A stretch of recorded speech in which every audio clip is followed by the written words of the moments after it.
त्याच्यात एक होतं परभणी आणि दुसरं होतं बीड। परभणीचा काल पोस्टमॉर्टम रिपोर्ट आला। पोस्टमॉर्टम रिपोर्टमध्ये मल्टिपल इंजरीज दाखवलेल्या आहेत। अजूनपर्यंत कुठल्याही पोलिसावर कारवाई नाही, अधीक्षकावर कारवाई नाही, ज्यांनी केलं त्यांच्यावर कारवाई नाही, पोलीस अंमलदारावर कारवाई नाही। याचा अर्थ पोलीस कायद्याला गृहीत धरत आहे।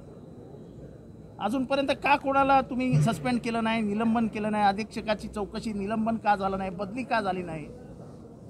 एक माणूस मारला जातो, एक विद्यार्थी मारला जातो, सुशिक्षित तिसऱ्या वर्गाला विधी न्याय विभागाच्या तिसऱ्या वर्गाला असलेला LLBचा स्टुडंट मारला जातो, सरकार शांत आहे। दुसरीकडे बीडमध्ये वाल्मिक कराड ज्या फोनवरनं धमकी देतो त्याची चौकशी होत नाही। कुठल्या कोणाच्या फोनवरनं त्यांनी धमकी दिली? शिंदे नावाच्या ऑफिसरला, सोमनाथ घुले। सोमनाथ घुले कोण आहे? संतोष घुले जो प्रमुख आरोपी आहे, त्या कदम यांच्या देशमुख यांच्या हत्याकांडातला प्रमुख आरोपी, त्याच्या फोनवरनं धमकी देतो, 2 कोटीची खंडणी मागतो। खंडणीत त्याला आरोपी करतात, मग त्याला खुनाचा आरोपी का नाही करत?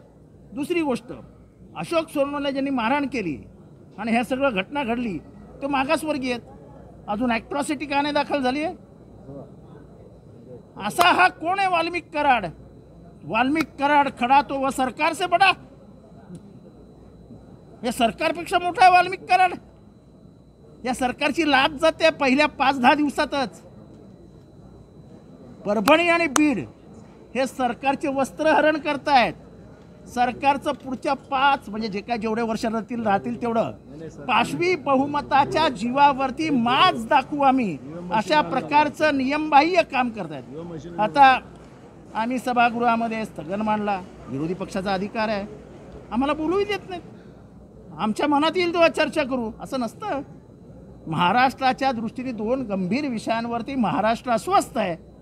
आपण विधानसभेचं अधिवेशन चालू आहे, त्याची गांभीर्याने नोंद घ्यायला हवी। ते गांभीर्यही सभागृहात दाखवत नाही। तुमचं बहुमत आहे, आमचं बहुमत आहे, बसा खाली। आम्ही बसलो आणि बाहेर आलो। सभागृह हे महाराष्ट्राच्या संवेदना तपासत असतं। महाराष्ट्राच्या सभागृहात संवेदनांची जर जाण ठेवली जात नसेल तर त्या सभागृहात बसण्यात अर्थ नाही। म्हणून आज दिवसभरासाठी आमचे राहुल पाटील जे परभणीचे आमदार आहेत, ते विरोधी पक्षनेते, माजी विरोधी पक्षनेते, आम्ही सगळ्यांनी ठरवलं की आज सभागृहाच्या कामकाजावर बहिष्कार टाकायचा। आमचा बीडचा क्षीरसागर यांनी देखील म्हणणं मांडलं आहे आणि पुढच्या आठवड्यात जर याला अटक झाली नाही तर आम्ही बीडमध्ये एक प्रचंड मोठा मोर्चा सोमवारी मंगळवारी काढू आणि उद्या आम्ही परभणीला सगळे विरोधी पक्षाचे नेते जात आहोत।